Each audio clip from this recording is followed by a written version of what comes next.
You have to know your darkness in order to know your light. They're actually one and the same, and your strength comes from your darkness. And we all have a dark night of the soul, and when we can own that and we can transmute that grief or that thing that we keep trying to control, because all addiction is control, then it actually becomes our light. And then we become the light at the end of the tunnel for somebody else to step through and walk through their darkness, because you can't do it for somebody, but you can show them the way. Hi, I'm Nicole Michelena. I'm one of the founders of Zenchronicity, a psychedelic-assisted 12-week program here to help you with your mind, body, and soul in a deeper level. Today on Ever Forward Radio, we are here in LA with Chase in studio to experience and dive deep into the world of psychedelics. We talk about the world of psychedelics and what is up and coming in this episode. Chase talks about his ketamine experiences, Megan talks about her ayahuasca, and I talk about integration, how important it is for you to have your own journey in your healing. Hi, I am Megan Michelena. I'm also the co-founder of Zenchronicity with my sister Nicole.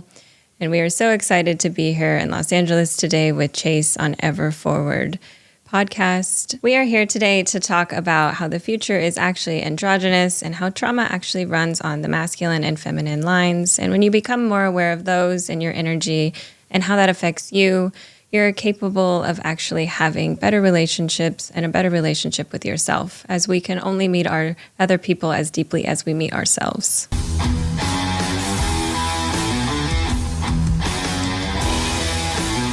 Where we are, like literally here today, January 24th, is such appropriate timing for the conversation I'm assuming we're going to be diving into. And it's a very special time for me because this past Sunday was the 18-year memorial of my father's passing. And his loss, that tragedy, is the entire reason why I'm here today. It was his mantra, ever forward, behind you there. And 18 years, I never thought I would be in a place where I would describe, how was my weekend? How was my processing? How was my memory? How was my state of being as peaceful? For the first time in 18 years, I'm at peace with the most emotionally, mentally, spiritually traumatic event of my life. And I owe a lot of that to a lot of practices. The right people in my life kind of pointing this out, like, hey, Chase, you need some help kind of thing, some tough love for sure. All the self-work, journaling, all the self-help podcasts, all the books, all the things, but also professional help, mental health help, going to see a therapist, going to see psychotherapists, and as of late, the last year and a half, psychedelic psychotherapy. Mm-hmm. And this weekend I dropped in, if you will, for my most intense and technically highest dose ketamine therapy session. And was really kind of the icing on the piece cake, if you will, of what got me to that conclusion. And so I'm so glad to, have had that experience about 48 hours ago and to kind of be dropping in with you all here now to talk about what this mental health journey is for so many of us, what it is not, what we want it to be, and what it can be through a lot of different modalities, including a lot of what we're seeing now in the psychedelic world. So that's my spiel, my long-winded intro. Thank you so much for being here. But I just want to really set the tone for you all and the listeners of why this conversation is so important, not just for me, but for anyone, because we all have mental health, just to what varying degree. So with that, I'll ask the first question. What do you view the current state of the mental health world to be? We'll just say in America. Where are we doing well? Where are we not? What's the pulse? I think the pulse is about flatlined. The number one killer in America right now is actually suicide. That's nuts, especially in men. And, if you look at masculine and feminine energy, which, people say the future is female, I say the future is androgynous because we have both energies in us. And it's about balancing those. And we don't live in a society that encourages that. It puts everything in a box, including us as people. It's like, who are you and what do you do? Those are two of the things that we ask people when we meet them. We don't ask them, how are you? How was your day? Like, it's all of this production and do, go. even now, when we know, like after taking a breath with COVID, that it was the mental health crisis has just gotten worse and worse, and they're throwing more and more drugs at it, and it's a treat a symptom, not look at the problem. And we all have trauma as humans. It should be one of the things that unite all of us, not separate us. And yet, how many of us ever have deep conversations with anyone? And it's funny that you went on a ketamine adventure over the weekend, because I actually went on a plant medicine. I went to a plant medicine ceremony in the mountains about 48 hours ago. And, you know, every time is magic. And every time I meet myself deeper, and it changes the landscape of my mental health. Every time I meet myself, because I'm able to meet others more deeply. And I have been, you know, in the 8 hours that lasted, through more self-realizations and through more self-acceptance than I ever have in any kind of psychiatrist's room. And, you know, we search so much outside of ourselves for all of those things, and it's actually within us.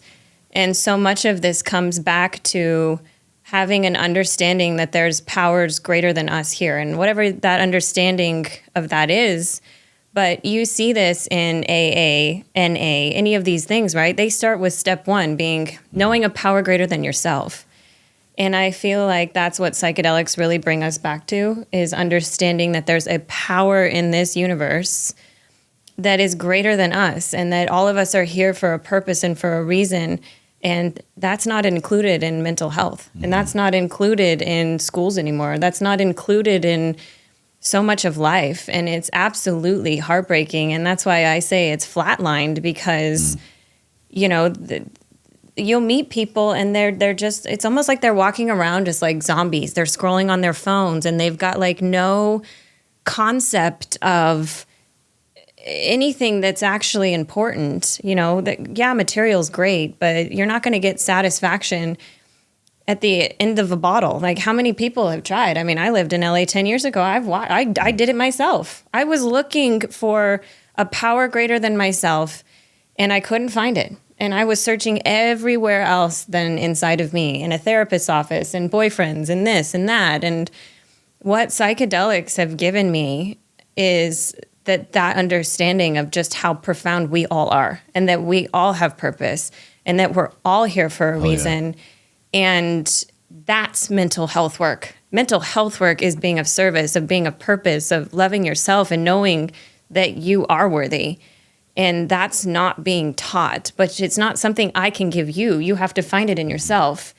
And that's what we're trying to do, is bring back the fact that, my sister gets so mad when I say this, you know, we're not just blood bags here, like walking around. We are spiritual beings having a human experience. And when you come back to that and you really feel that within you, and you understand that everything's energy, right? Like, we're matter. So scientifically, you can even prove this. We're matter. We're the slowest form of energy, okay? A thought is the fastest form of energy that we know. So everything is what you think. So if you think that you can be of service, and you think that you have a purpose, you're a divine being. Boom, science, done. And everybody's like, oh my gosh. Well, yeah, we were taught that in science, but we weren't taught that it applies to us.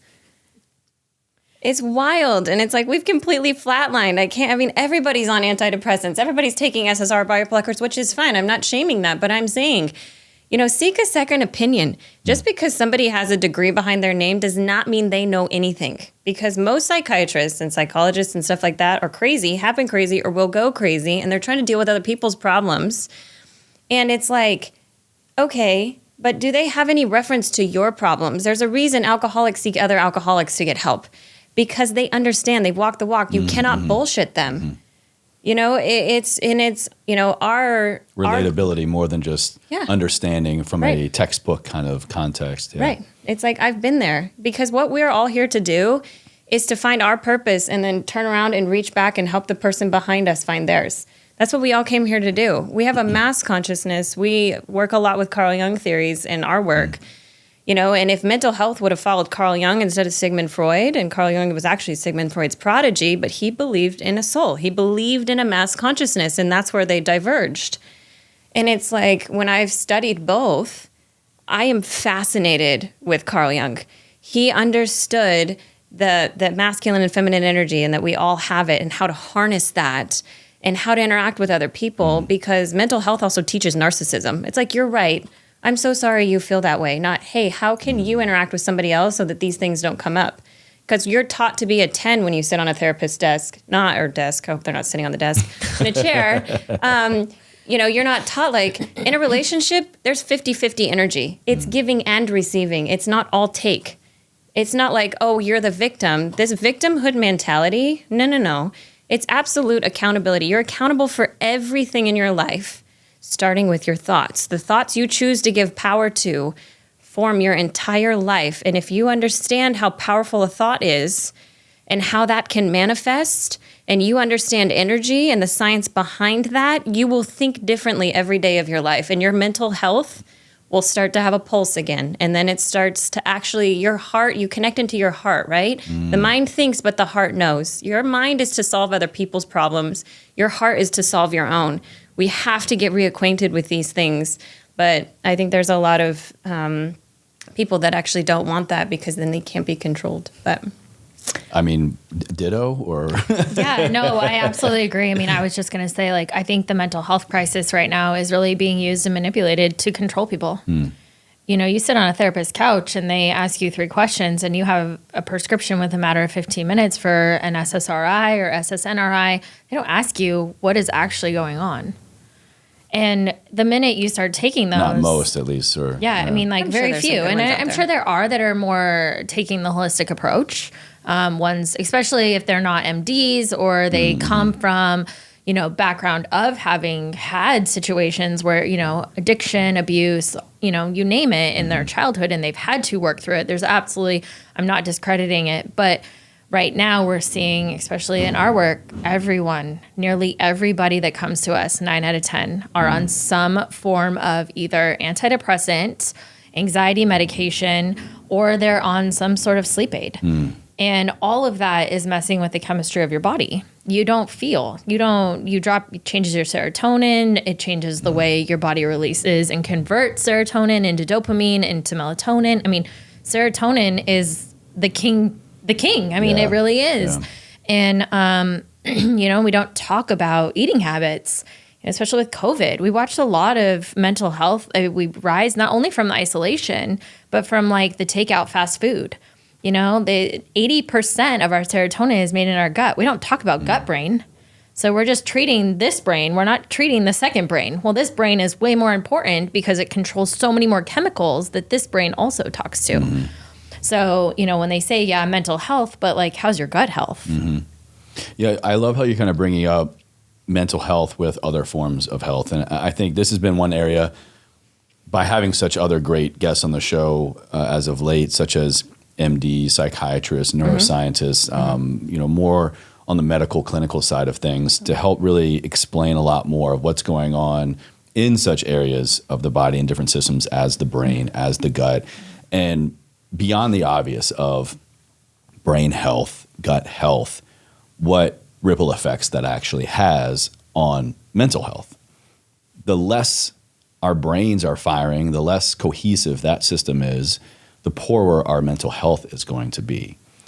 The less our gut health is in check, the poorer our immune health is going to be. And when we're literally sick physically, long term, I don't know about you, but that definitely turns into me feeling not so great mentally and emotionally. And so it's I think taking it a step further, another part of the conversation in mental health that I think is so important right now is understanding good health, physical health, equates to maybe not directly higher mental health, but you have more of a fighting chance, and vice versa. Where do you see right now that conversation being had? Where do you see that mark being hit on? Really, it's mental health, but it's health, other health feeding that, and vice versa. Do you actually know where the word psychology is, what it's named after? No, I don't think so. Okay, this gets interesting. So I loved Greek mythology, and Psyche was Eros's or Cupid's wife, and she is the goddess of mind, body, and soul. Of course she is. And that is what psychology is named after. And mind, that's body, and soul. Mind, body, and soul. But you can't have one without the other. Because if you truly love yourself, you watch what you eat. And you notice how you feel when you eat certain things. And you go to the gym because movement is super important. And then we get back into like masculine and feminine, right? Feminine is movement. It's the body. The masculine is the mind. It takes both. And when we're full in ourselves, when our masculine and feminine is full within us and our cup is full, then we can give to somebody else. And, but it's just wild to me that there's so many hidden things and just what we call things. And staring us in the face. It's just looking right at us. Since its origin, it's been there, right. But we've just chosen to focus on certain things that serve us, disregard others, or higher entities such as, governing bodies, authorities, even academia, universities. Yeah. Well, because they understand that if you control people's thoughts, you control them. It's like an elevated form of slavery, essentially. We call it the Matrix because humans we didn't come here to not enjoy life. Actually, joy is an extremely huge part of life. And actually, when I was on my macro dose over the weekend, I would laugh so hard I was crying, but it sounded like I was sobbing. Yeah, and then I realized grief is just an unexpressed form of love, like, joy and sadness. Everything is on the same spectrum, but it's how it's expressed through the systems. And again, that's what these beautiful things that, we're seeing the resurgence of are teaching us. And that's also why they were made illegal, because if you look at the Native Americans, they made mescaline or peyote illegal because, and this is a quote from the government, they could not westernize them. When they freed their minds, they would not be controlled. And that's why it went down with Nixon in the 70s and everything, because it's what freed me. I mean, I was in the Matrix. I was a full-blown, working for billionaires on private planes, had my life, all of the shit I could ever want. Excuse my language, but I mean, I was so in. And then, boom, COVID hit, and man, I hit the ground, and, it was like, what now? Thank God for, psychedelics. They saved my life. I've had so many mental health problems in my life, but I just thought it was normal. It's like it's normal, when you grow up in the 90s to want to be so thin that you can pass through a wall, What do they call it? It was like cocaine chic. Yeah. Skinny eyebrows. Yeah. But it's wild how much, people can't be seen. They don't want to take up space, and, how afraid even we are at just being who we are. We're trying to fit into the box of what this person wants and what that person wants, with no concept of what we actually desire. And coming back to that wholeness of understanding, it's not just going to a therapist or a psychiatrist's office. It's also just movement every day. It's, going and hanging out with your friends. It's making space for your friends. It's a combination of things. But when you spend 12 hours a day at work, and then you go home and eat, and if you have kids, you spend time with your kids, it doesn't leave enough time to even sleep. And if you don't get enough sleep, you're in sleep deprivation. It's like the whole system is completely screwed for mental health. I actually really understand why people are on antidepressants and SSRI blockers. I've never had a 9-to-5 job. If I had, I would not be here. And I say that with fully understanding. I used to think about doing what my parents did, and I was like, I would rather die. And I still feel that way, because think about how much they own your life. You're spending more time with people you don't like than the people that you love. What kind of society actually cares about its people if they allow that to happen? And I want people to start asking these important questions, because know your why. Why are you doing things? We're not taught to ask why. We're taught stand in line and act like this and do this. And the mass media is like fear. Well, if you're in fear, you cannot be in love. They're not even close to the same frequency.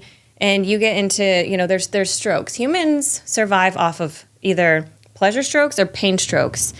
And norepinephrine is released in the brain when you're in pain strokes. And it's highly, highly, highly addictive. And there's far more dopamine that's released when you're in pain than when you're in pleasure. And I have met very few people that we've worked with that are actually in pleasure strokes.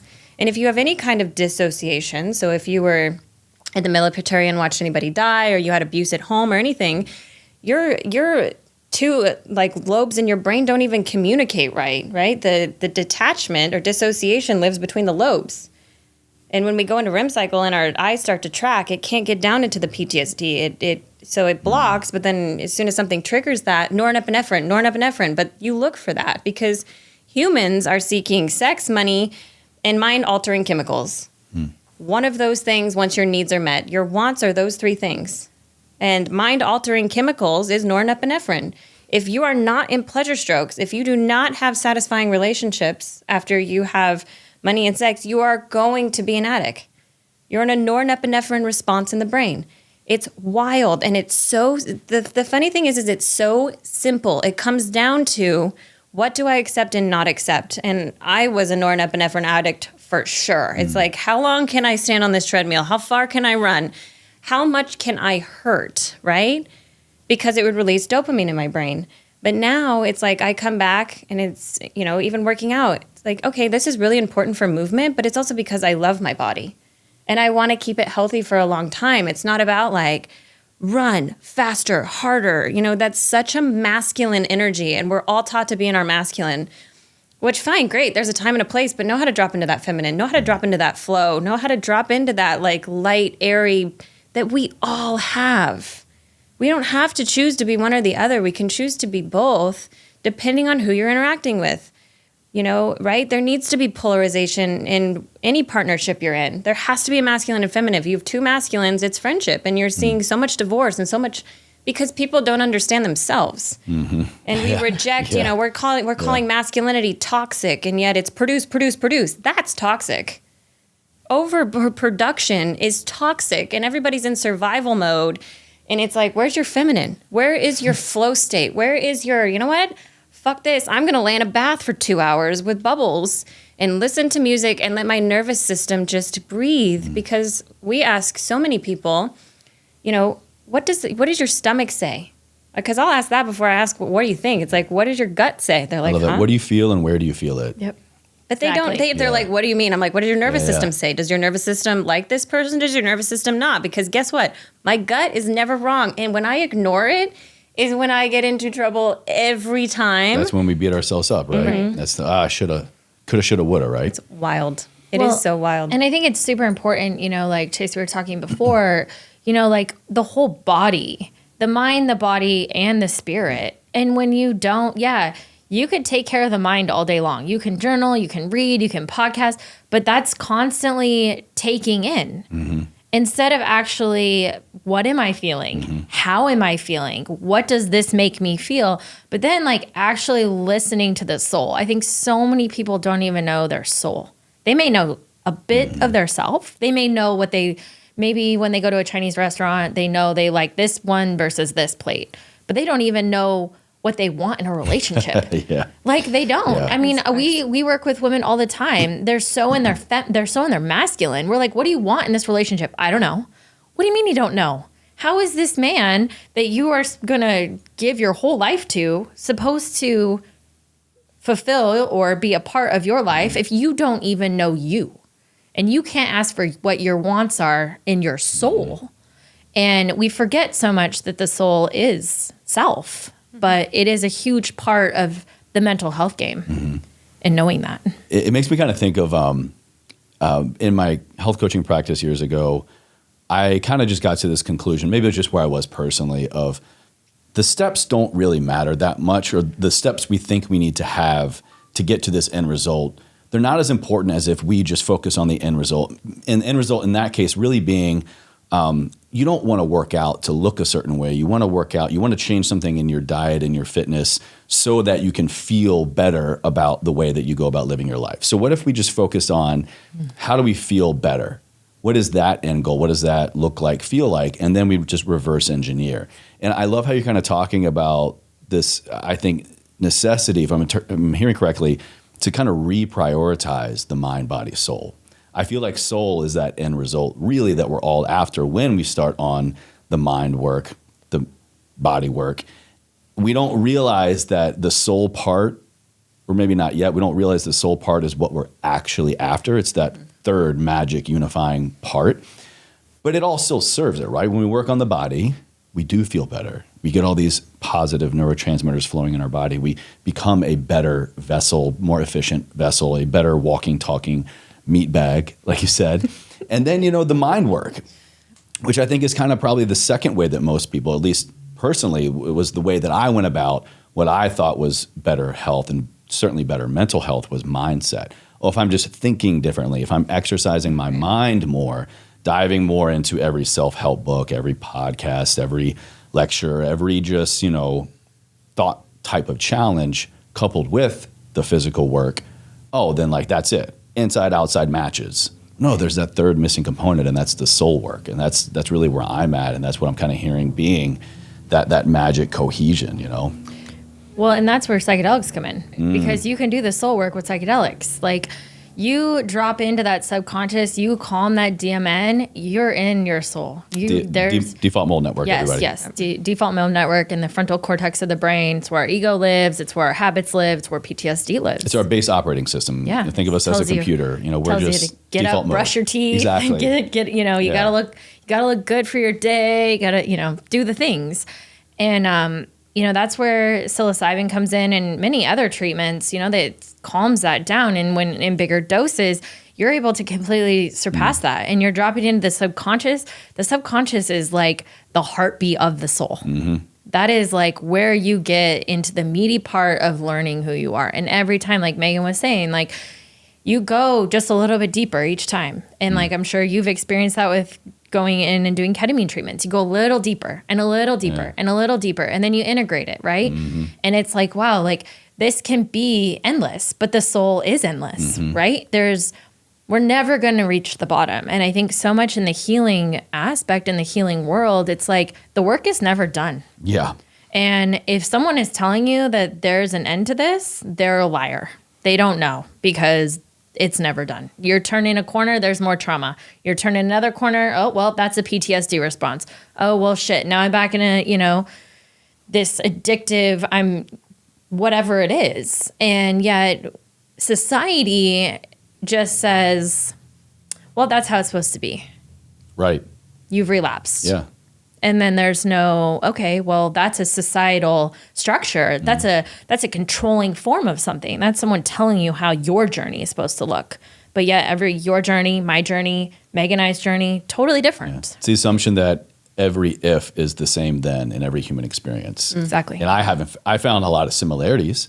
I think certain human experiences, if you suffer a trauma, if you get an injury, and, I have related or can relate to both of those, there's some similarity in like, if this happened, then this most likely be a result of it. But my interpretation, your interpretation, and your reality after that is not going to be the same thing.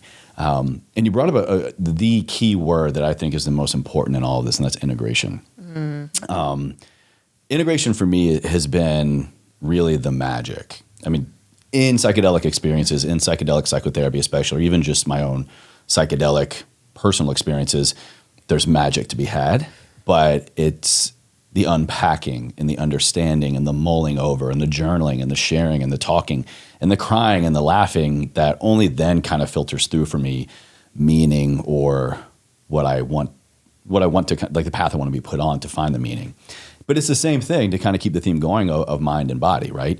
If we want to go to the gym, if we want to go to yoga, we want to go for a walk, whatever, we want to do 1,000,000 squats at home, we have to then integrate it with, okay, if I'm working on my body, in order to get the most benefit out of that experience, need to be focusing on my nutrition and getting quality sleep. If I'm getting the best quality sleep, then I'm not using any of that newfound energy or, resetting my circadian rhythm to become more efficient, to be a higher achiever, or if I'm really cleaning up my nutrition and watching what I'm eating and doing all these things, I'm not maximizing the benefit of applying that to, let's say, a workout or something like that. So integration is happening all the time in the steps we take to work on the physical self and even the mental self, I think. But what is this magic of integration that we're talking about specifically when, we're doing the mental health work and, even in psychedelic experiences? Well, I think we always start with intention, framing, and then integration, because integration is integrating and realizing you're communicating with the universe, your wants, needs, and desires. You're doing the framing or the structure to actually implement them. and then you're watching in real time how that integration took place. So you're actually understanding that you're a co-creator with the universe. You are actually understanding that what you do, say, feel, what you honor, what you don't honor is actually happening. And that's why integration is so powerful, is because you realize that beware of your thoughts, for your thoughts become habits. Beware of your habits, for your habits become your character. Beware of your character becomes your destiny in all things in life, including at the hospital. So if you fuss, if you're hateful, if you're any of these things, it manifests in real time, and we've seen it. And that's what's so powerful to us about integration, is realizing that your thoughts and your feelings and your actions and the results of those actions all are the intention that you had behind anything, whether it's conscious or not conscious. And it's that link between understanding that you're not powerless, that you're not a victim to your reality, that in fact you are creating it, that it's radical accountability. And that's what integration is. And even in a macro dose, I challenge people, make an intention and watch it happen in real time. Because I'm telling you, over the weekend, my intention was surrender. And I wish to experience the divine masculine and the divine feminine in all of their essence. And I'm telling you, I had NFL football players crying on my lap. Like, I was like, this dude is like 4 of me, and he is crying in my lap. Like, this is insane right now. But also the feminine holding that space, because, you know, he had this thought that masculinity is, I'm going to hold everything. I'm going to be the hero of everybody's story. And yet his feminine, his soul, you know, the animus was like, it needed to be held by the feminine. And I honestly needed to see that in the masculine. And that was divine masculine. It's like, holy moly, a man knowing when he needs to be held, you know, a man in, you know, not masculine and feminine has nothing to do with genitalia whatsoever. That's what's so fascinating about it, is it's being able to move cohesively in and out of those energies. Yeah, and again, the essence of that energy. Watching that, and then during integration, he was like, you know, knowing that a woman, you know, or the feminine that I desire is strong enough to hold me, changed my entire life and my entire outlook on relationships, because I just never knew that there was feminine strong enough to do that. I thought that I had to always, you know, be the one holding, man, always the one holding space. Yeah. And it was freeing for both of us. And also just to experience intimacy that isn't sexual was crazy for me. You know, for a man to be crying in my lap and to feel so close to him and it not be sexual energy was life-changing. And this is all anybody wants, is just to be held. And so for so much of integration, I see it just being realizing how everything that you ask for comes to fruition. It just may not be how you see it, because I definitely didn't see that coming, but it was beautiful and it was exactly what I needed. And I will honor and hold that piece close to me the rest of my life when, you know, I, you know, think that, well, men have it all together and da-da-da-da-da.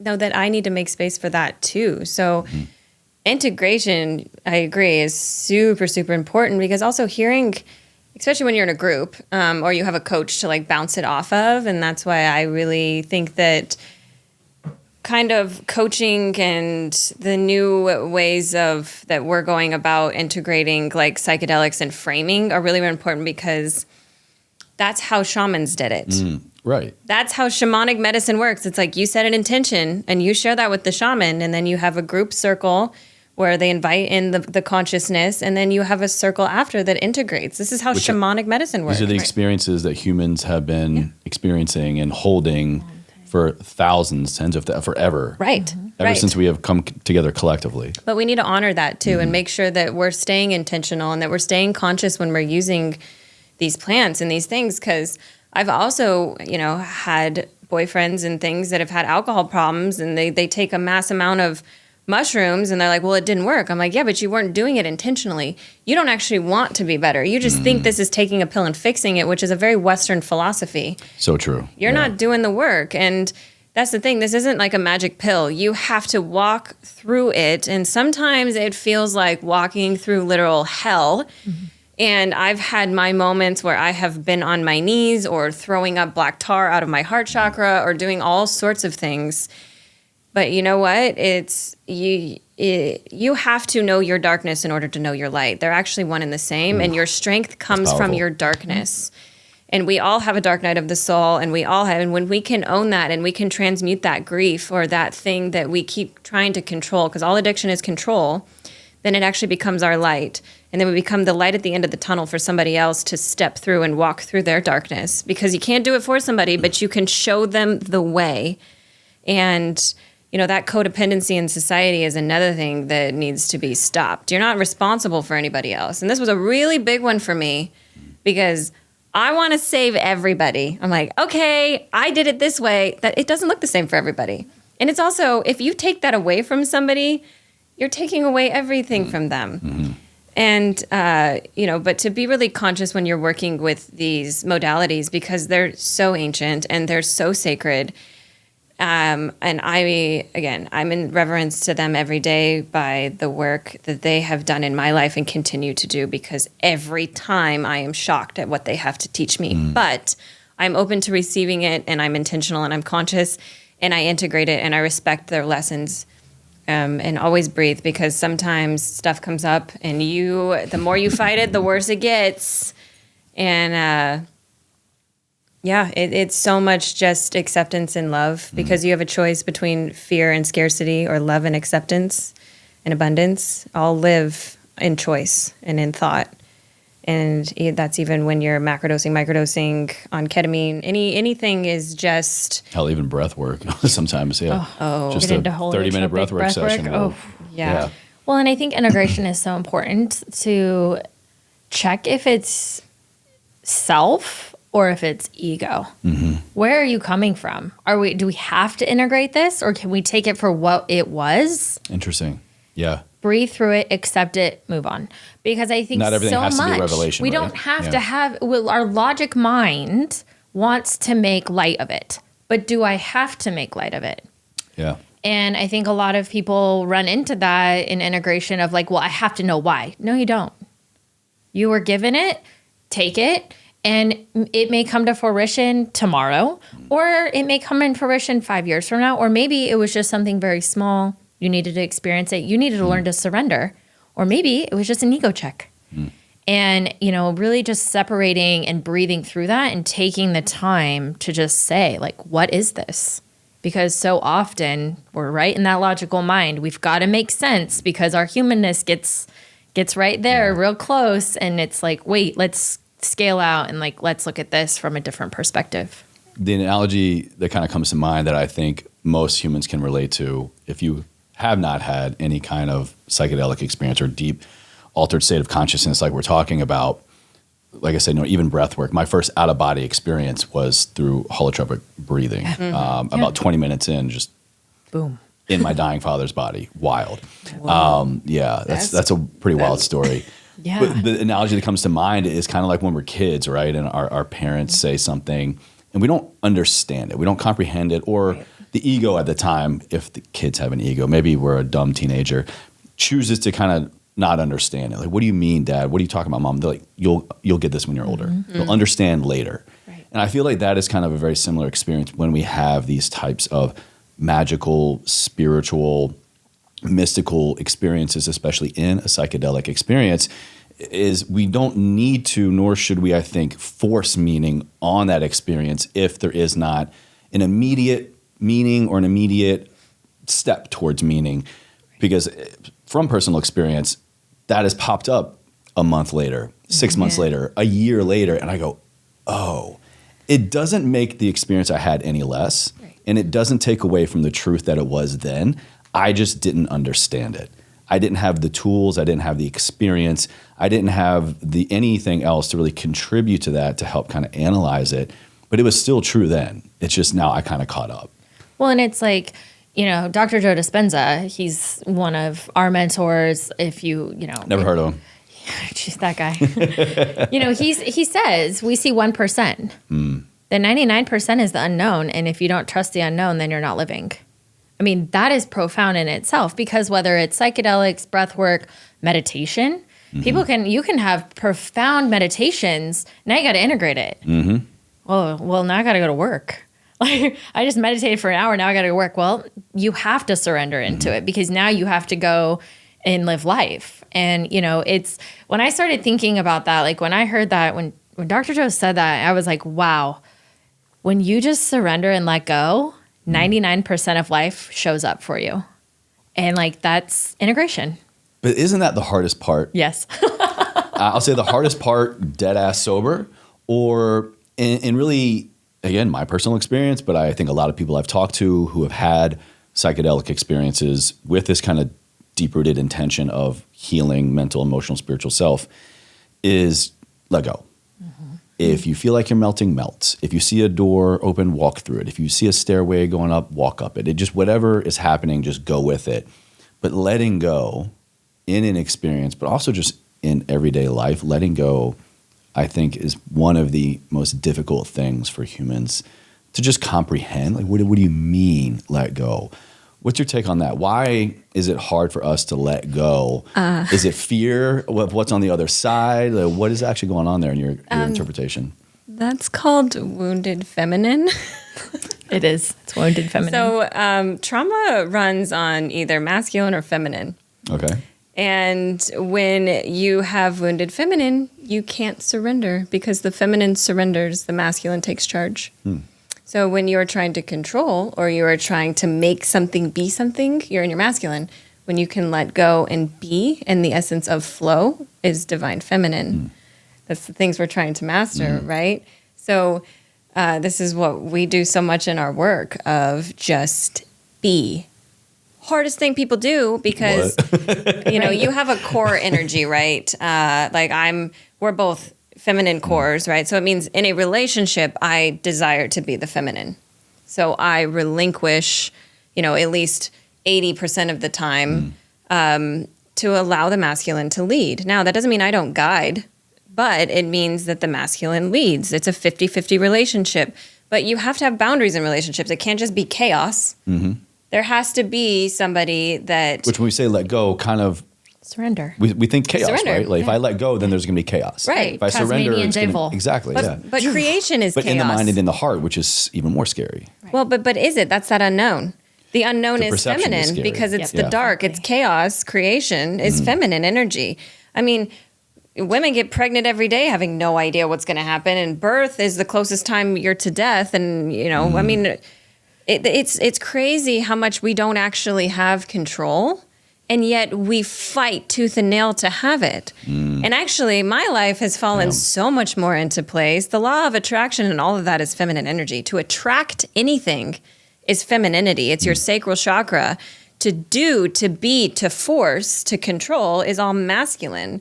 But what the masculine doesn't understand when it's wounded is that just go out and be in nature. Put your feet on the earth. Like, you have no control. You can put your intention out there, but what happens, nobody knows. Nobody has. The entire idea of control is a fallacy that we need to get over, because the more that we allow those energies to be complete within us, and we stop having this really codependent, and so much, even when I grew up, it was like feminine. Feminine is weakness, like to cry, to be vulnerable. That's all feminine energy. It was weakness. I wanted to be a vet. I was so ambitious. I had so much that I wanted to do. Guess what? When my career had to stop, and then I had to take a time out, was when I became an entrepreneur, and we created a company, and it came out of me actually losing control.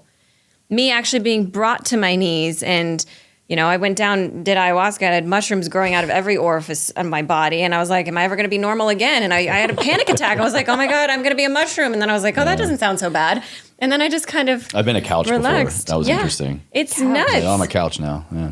Wow. But then when you're like, okay, then you usually come out of it. It's only those moments where, I mean, I had forces that I still don't even know were like picking me up and slamming me into the wood because I wouldn't open my heart chakra. The heart is feminine. Wow. And it was like open, and I was like, I don't even know how to do that. No. But I mean, it so comes down to, trauma and what line it's on. And the masculine has trauma, the feminine has trauma. Usually we have both. And even people pleasing and things like that. So if we look at like emotional wounds, they're feminine. If we look at, control, and I call it like the masculine shield, when a feminine core, which again has nothing to do with genitalia, it's like what you want out of a relationship, tries to control or tries to, women don't know how to let men lead. I mean, it's funny to me, right, that I do this work now and I go sit at a bar. I mean, the masculine's like, oh my gosh. They're like, and like squirrely. A dude opens a door and a woman starts yelling at him and I'm like, I'll fucking walk through it. Like, thank you. You want to do everything? Good luck with that. Because I can do everything, but I have no desire to do everything. What happened to the world? And it's like, it's made it toxic. Relationships aren't toxic. You should want to give and receive to each other. What is going on? We've got to come back to, looking at, how do I make this relationship successful? I mean, the divorce rate, and it doesn't matter how many times. And I remember this from the book Eat, Pray, Love, and I was probably like 12 or 13 years old. And, she has a part in that book where she's talking about her divorce, and her best friend is a therapist or psychiatrist or something. And she goes, oh my gosh, I'm having all of these Ugandan, refugees coming into I don't know how I'm going to relate to them, da-da-da-da-da. Well, she goes and has therapy sessions with them, and she's like, they only wanted to talk about their relationships. Right, because the core value of all of us is the desire to have somebody else, to have that intimacy. Welcome to the human experience. Right, exactly. But the media and everything is destroying relationships. It's teaching us like hatred and pain and suffering, not that it doesn't matter what you look like or, what you were born as or what anything. What is your core desire? And how do you help facilitate that or activate that in another person? Because the feminine core inspires the masculine to lead. It guides it with, the masculine always has advisors, right? There is no strong man that exists without an anchor woman that anchors him into this life, because the feminine body has a masculine core, right? And the masculine has a feminine core, and they complete each other. It has nothing to do with genitalia. It's always about what is my core, what is their core, and how do we complement each other. I'm a full being, and they are a full being, and it's not about need, it's about want and what we can accomplish together and what we are here to do, and that we have a vision together in what this life is. If you can start to cultivate that, the sex becomes amazing, because we work with so many couples that are like, I haven't had sex. I'm like, you haven't had sex? How are you surviving? And they're like, well, I'm like, oh, because you're comfortable, because you're trying to be a man and he is a man. So two masculine cores are fighting, and masculine doesn't want to have sex with itself. You have to have masculine and feminine energy. Polarization, it was what causes sexual attraction. I mean, it's wild to just watch. Actually, one of our coaches, her name's Kim, and because both of us had masculine shields, and she's like, just go out in a dress and watch how differently masculine cores, because it's so different, right? Like, would you walk around in a dress? Oh, walk around in a dress. Like, just be in a dress. And a dress. Like, and there's some men that wear dresses, and not holding a dress. No, like not like wearing a dress, and how different you act, and how different the masculine responds to just the polarity of you wearing a dress. It's wild. Well, I live in West Hollywood. That doesn't really surprise me anymore. That's interesting. West Hollywood, but it's still, you're going to react differently to what you're attracted to, right? Because in attraction, of course, it's whatever you're attracted to. Right. It's not. Again, this doesn't have anything to do with. I just see it even as Tuesday, So even if you have two male bodies, right? If one is a feminine core and it wears a dress, and there's a masculine core, it's going to respond to it differently, because it identifies it as a feminine core automatically.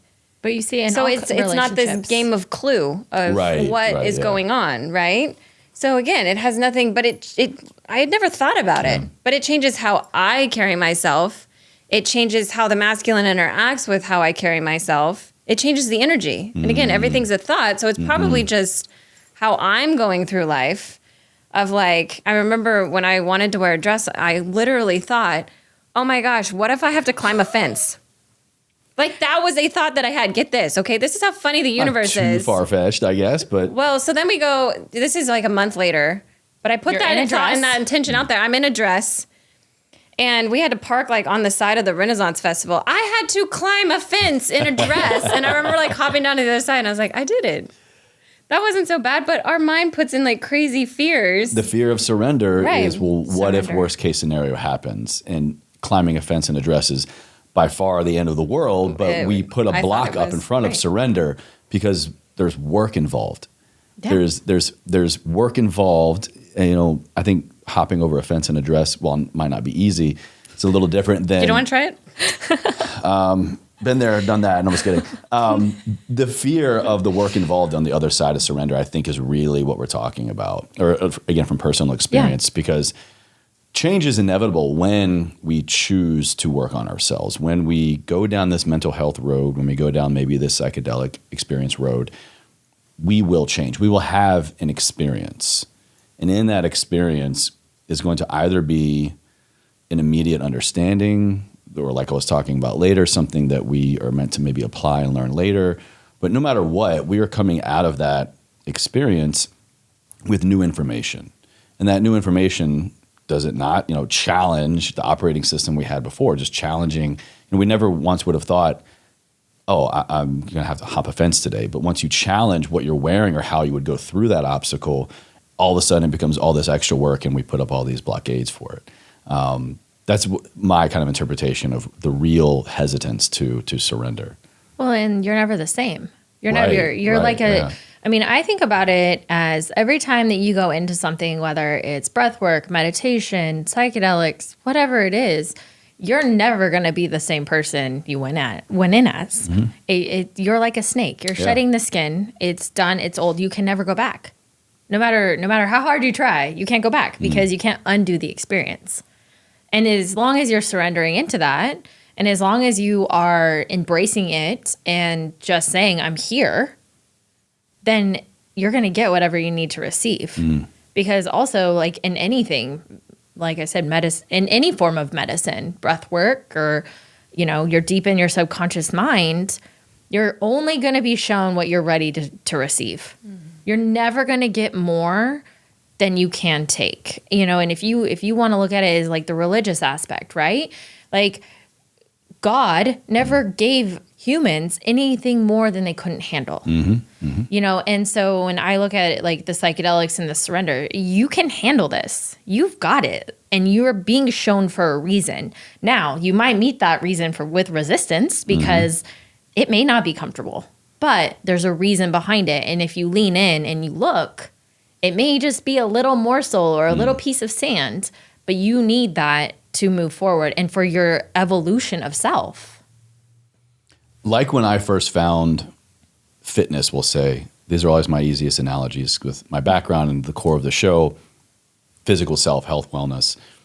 I think when all of us go through that first revelation of you get your first runner's high, or you have the first best ever yoga class, or you hit a PR in the gym, or your first workout ever, whatever that looks like, you get that endorphin rush, you get that feel-good sensation.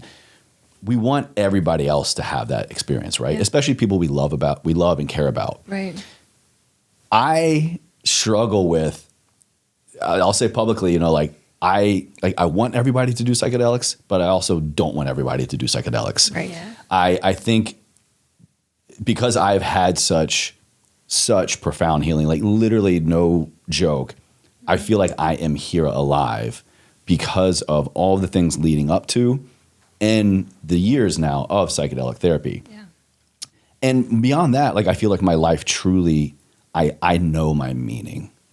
And to like be here, to feel good about being here and to have meaning, like who wouldn't want that for everybody? So I struggle personally, and would love to get your take on who are psychedelics not for?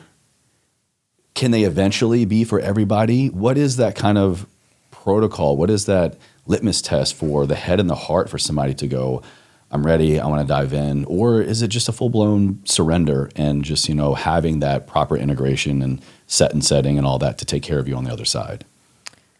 I mean, I would say, if anything, to start small, because I think a lot of people are just like, especially right now. It's trendy. I mean, you get on social media, you get on Yahoo. Which is why I want to be devil's advocate a little bit and ask, who shouldn't do this kind of thing? Because I never want to push anything just because it's popular. Right. It is popular, but also it's popular with me too. Right. So, well, and I think, it's like starting small, but I also think that you have to be in tune with your nervous system. People that aren't in tune with their nervous system may, like Megan said, the people that are just going and popping them and they're like, well, nothing's happening. Well, yeah, because you're not ready to receive. And, I think there's a space for everyone eventually. But I think that you have to really be in tune and you have to know because you have to be called to it. And if you're just doing it because it's trendy, you may have a bad experience. You may not even push the threshold. Can't fully interpret. Right. Right. And if you're just doing it from this unconscious mindset of, well, this is cool, or I want to put on my social media or whatever it is, that's so unconscious. That's so unintentional. That's the spiritual bypassing we see, right? And we're seeing it, we call them spiritual Sallies, where they're just like, oh, I went and did all these mushrooms and I'm enlightened now. Are you? And now it's an excuse, right? Now it's, the ayahuasca or the mushrooms told me X, Y, and Z. And you're like, oh, you sound like a crazy person, and that's that really did you do it with intention? And we're even seeing psychedelic coaches popping out of nowhere. Oh, yeah. Thinking that they know. And I'm like, have you sat with the medicine? Yeah. Do you know what, has it healed you? What are your experiences?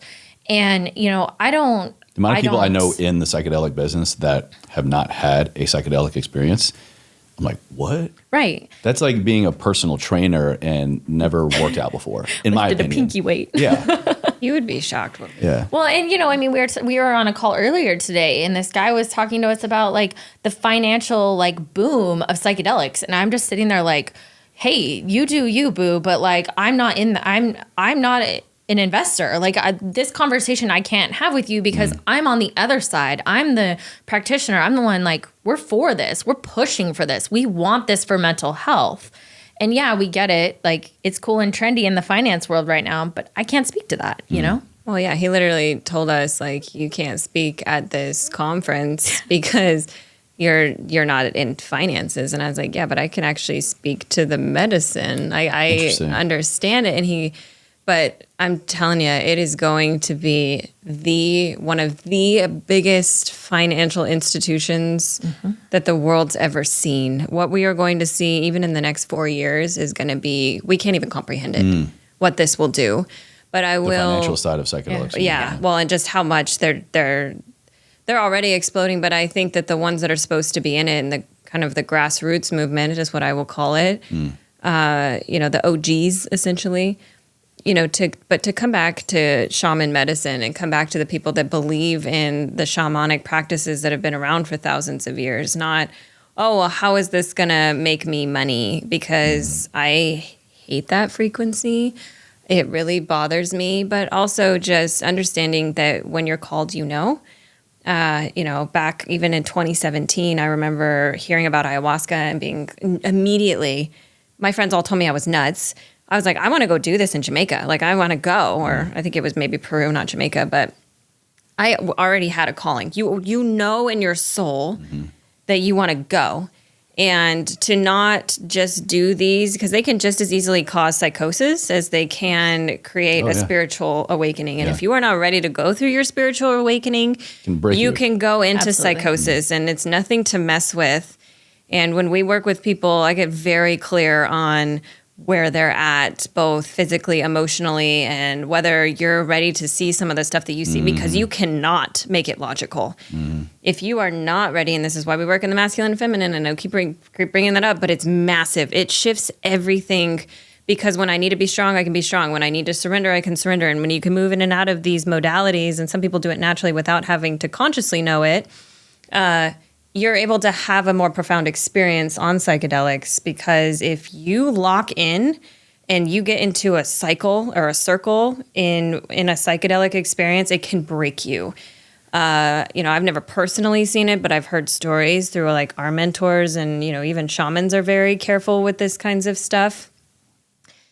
It's if you're not ready, don't do it. Don't be peer pressure. Don't think this is going to change, this is if I do this once, then I'm going to be free of everything. And we mentioned that earlier. This is a lifelong step in when you and even then, I will argue that psychedelics are not the main event. I have actually had far more spiritual experiences and been far more freed by my meditations through like Joe Dispenza's practices and things like that than I ever have on psychedelics. And I think psychedelics are this stepping stone in order to create that yourself through meditation and through breath work. They're the assistance to bridge the gap.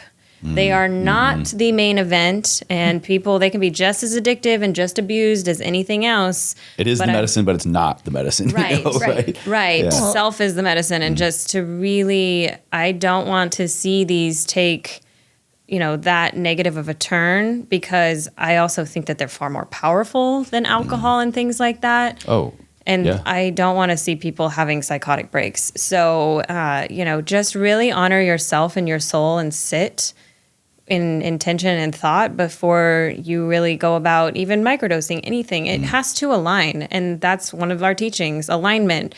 Where's your heart at? How do you feel about these things? And that goes back to the gut. If you have a negative reaction to the thought of having a psychedelic experience, don't do it. You're not ready. It's fine. It's not a big deal. You don't have to do what everybody else is doing. There's no shame. That may not be your no path. shame. Yeah. There's no shame. Yeah. I mean, and I think it's another huge thing is like, you can't just go and like throw psilocybin at, for using an example, the homeless is a crisis in the United States. We can't just start handing mushrooms out to them and be like, this is the cure-all because they're in psychosis or they have mental health. That's not the problem. The problem is like maybe that person has trauma that's been unprocessed and they have broken from that. Let's address it from that perspective. Yes, psychedelics can absolutely 100% assist. They can really change the neuroplasticity. They can change and create new dendrites and neural networks, and we can like change self. But like, this isn't the cure. This is not, we can't just start handing it out. And I think that is so, I think that the approach right now is like, oh, well, this is going to cure it.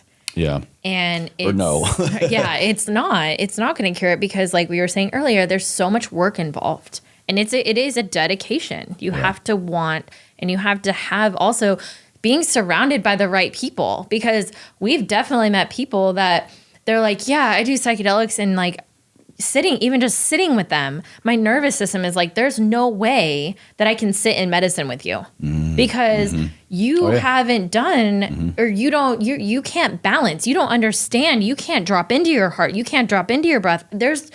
I can't have this experience with you. And I think that just teaching so many people, like, just be with self is so important, but we've lost that. We've lost that in social media. We've lost that in influencers, and like, no shaming on the influencers. I think, that they're great. However, you're not, just because an influencer is doing it doesn't mean that you should be. And it doesn't mean that you've done the work to get to that point where maybe now you've processed a few things. Now you can step into the psychedelics. It's a stepping stone.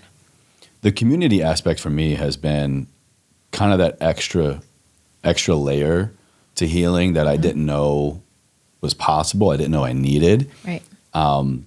There's the work that I have done, but then when you're in a room with other people who are there to do the work also, I've done group breath work. I've done group ketamine therapy. I've done group psilocybin, a lot of different, group experiences. But what happens, or at least what has happened for me, is you're in a room where everybody is choosing to better themselves and to open up, quite literally, the floodgates of the heart.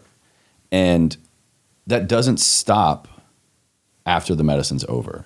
Right. The community that I have found in these people, in these experiences, I then, we have dinner, we have hangouts, we talk, text, all these other things. We have the types of conversations sober that heal me. And that, I think, is like, it's this next level that we're all secretly seeking that we don't know we want or need, is you have to do the work yourself, but you shouldn't have to, nor to maximize your healing potential. You shouldn't have to be alone in it. And that's another thing too, that I see a lot of attention on. I think, psychedelic communities kind of get maybe a bad rap, or my interpretation of just everybody's just doing all these weird things together, and then the assumption is every time you are together that's all you're doing. Right. But I can tell you countless times I have just been with another person from this community or another group or another event, and it's just, you're just completely sober, but you're just opening up emotionally and just talking about so many things that forever change you as well. That I think is so radical that people also don't realize it is like really happening when you're really present and really surrendering. Yeah. Well, it's pure human vulnerability. So, I mean, our society, we are so shut off. Mm-hmm. You try and be vulnerable with someone, they are like, what is happening? Yeah, it feels awkward, weird. Like it's like literally they like clam up and they like, their shoulder, you'll just physically watch their body. They'll want to crawl up in like the fetal position because it's like, it is that level of vulnerability that actually is the medicine. Mm-hmm. When you can surrender and be vulnerable, those are two things that humans need so deeply, and yet we've lost. Mm-hmm. And yet plant medicine and this community can lean into it, because to be in such an intimate space where you're all, whoever's holding the grid when you're in that experience, in like shaman medicine, like the shaman is the one controlling the energy. He knows what's happening. He can be, or she can be all in it.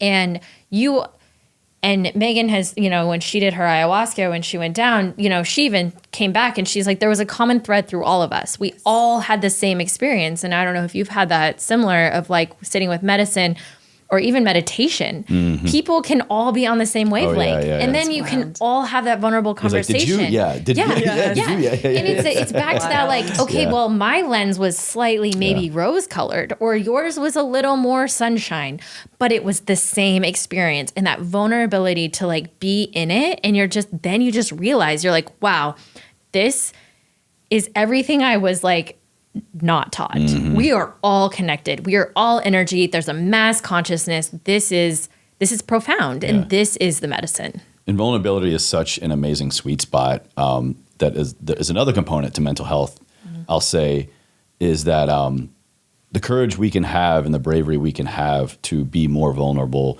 in as many situations as we are comfortable with and feel safe and secure in is not only an opportunity for us to practice vulnerability, of course, practice, our own healing, but is an invitation for other people.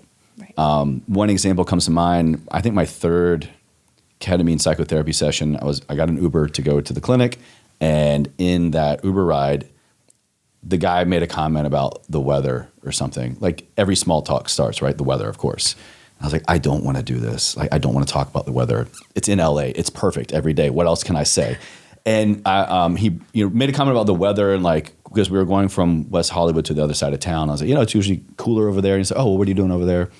And I just straight up told him, I was like, I am going to a therapy session to work on my PTSD.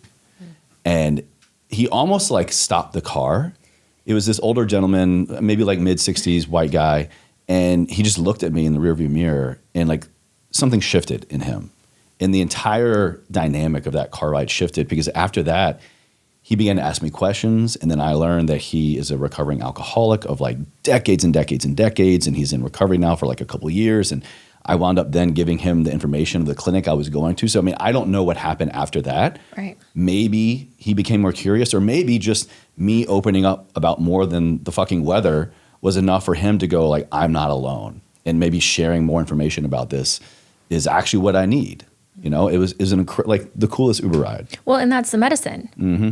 Yeah, that's exactly. the medicine. That's the human experience. Because if you can have an experience that's helped you, and you have hit whatever profound, whatever you needed, and you share that experience with someone else, and they needed to hear it, that maybe little bit of tidbit, maybe they've heard it from someone else. Like, oh, this keeps coming up. Mm-hmm. Maybe now... we go back to how do you know when it's right, or if it keeps coming up, you never know if you're going to be that catalyst for that person. Like, you never know who it is, and like when you are quiet about your story and you don't want to be vulnerable and you don't want to share your humanness, then you're selfish. Then you're not here actually pulling for humanity, because at the end of the day, we're all on a healing journey. I haven't met a single person that doesn't want to do some form of bettering themselves, whether mind, body, or soul, or all three. And, that's what I think so much of humanness has stepped away from. We've isolated, we've dropped into social media, we've just stopped being a community. We've stopped realizing that we need human interaction. I mean, it's so important. And we're so quick to look for the wins, right? And we're so quick to share the wins. We literally have award shows for celebrating success, which is great, which is cool. It's a neat opportunity for us to come together in celebration. But I always just wonder, what if we kind of gave the same respect for and same reverence to a platform or just even a frequency of, this is the worst thing that I went through today, or this is how my business failed this year. Because what happens when we have the opposite, right? Everybody comes together and we succeed, and there's cheering and there's amazement and there's progression. I do believe the opposite is true, in sharing the vulnerable spots and the worst spots, that we're able to then, band together. Right. Well, and don't you only learn in losing? Because if you're constantly succeeding, you're succeeding. You're not learning. You're not failing. Failure is the biggest learning tool. You can have a psychedelic experience where you feel like you failed, but oh my gosh, all the breadcrumbs. How many profound opportunities are in that than it just being this amazing mystical experience of who knows? Maybe you saw a whole bunch of amazing unicorns. I don't know, something beautiful and profound. Maybe you had to walk through a dark part, but it's losing in a sense. You look at right now, I know we're in the NFL playoffs. Are all of those teams that aren't in it right now, what are they doing? They're going back to the drawing board. How can they have a better season next year? How can they come back? Who do they need to draft? What can they do better? And yet the winning teams are they're focused on, they're on a different path. Absolutely. They're learning strategies that are working, but are they learning as much is the question. That is the question. Well, my next question is my final question, and I think it's perfect timing off of your last answer. Ever forward, living a life ever forward, comes from the failures, comes from the darkness. It comes from the things that aren't as sexy or the most top of mind, things we typically want to share with others or even say out loud to ourselves. But they are equal parts of the puzzle and are equal necessary components to progression, to just a step. What do those words mean to you ladies when you hear that ever forward, when I say live a life ever forward, keeping in mind kind of the concepts we've been talking about today? What does that mean to you? How would you answer that question? It means to always look at the light. There's always darkness that we can focus on. There's always fear, and there's always going to be things like failure, but it's how you choose to receive them at the end of the day. It goes along with what both of you were just talking about, and I love that those are your father's words. But it's just that we have choice every day, and Nicole and I have experienced this as new business owners. It's we have a choice every day to quit and go back into the matrix. And every day, and we've had our struggles. I'm telling you, this is not for the faint of heart. There has been so many days that I wish I could quit and just go back. It reminds me of the Matrix. I think the guy's name was Mouse, where he wanted to go back. Or it wasn't Mouse, but anyway. It's I know the character. But it's not easy. But I have never felt more alive and more fulfilled. And it's my ex-boss, who has built a $16 billion network, used to say, it's not about choosing your battles. It's about stepping into every punch. And that's what it's like to run a business. And I think of him a lot when I think of, I spent a lot of time on planes with billionaires, and they never gave up. They saw their vision, and it was they live in the quantum. They're always forward thinking. They always see what nobody else can. And to me, that's what those words mean to me, is holding the vision and holding yourself and everything to that higher vibration, that higher frequency, what you're capable of, and what you want out of life, and holding it until other people are capable of seeing it or it fully comes into fruition. Because you're always crazy until it comes about. And then they say, I wish I would have. And it's already happening with us, but I'm happening grateful. in the entire industry. Yeah, even our parents were like, what is happening? What? And now our dad's like, I'm buying stock in psychedelics. And I'm like, so That's how you know the times are changing. Yeah. Right. If the previous generation's getting on board, and even the smallest capacity, that's a foot in the door. Well, and it's fascinating because like he's a recovering alcoholic. He is like straight edge, 9 years AA. He had a profound experience. He died. He saw God. And he is like, I'm never touching it again. But he's all on board with psychedelics because he's like, if that is the key, I'm not going to try them because, of his, his agreement with his program. But like, that's the key for other people. He's all on board. And then he's like, I'm buying stock. But anyways, it's just the older generation is seeing and they're like, wow, we couldn't do it, but you guys are doing it. So there's a little snippet of that. For me, ever forward, I think, they always say like, look up, right? Don't look at your feet, look up. And if you're looking at your feet, you're just one foot in front of the other. That's great. But you don't actually get to see the sunrise, the sunset, the challenges.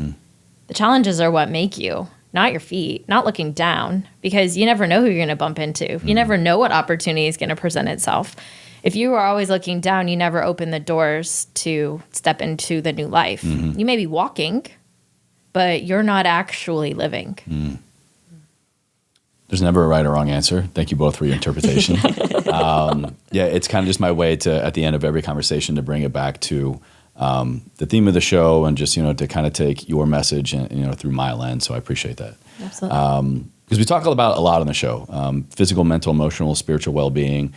So I always wanted to kind of come back to what can the listener do? What can I do here being, a student of you today to just learn something new and to apply it, or to just remind myself of something that I do believe is truth to propel me forward. Yeah. Well, where can everybody go to connect with you? We'll have, of course, everything listed down in the show notes for everybody, but where are you hanging out the most online? What's your work today?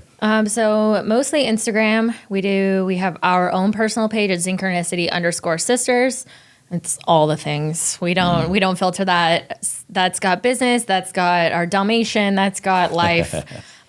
We also have a private one, or it's not private, but it's just business. So up and coming containers, retreats, where we're going to be, things like that. If you guys don't want to see the personal side of us, some people are like that. That's just Zenchronicity222 on Instagram. Our website is www.zenchronicity222.com, spelled Zenchronicity 222.com.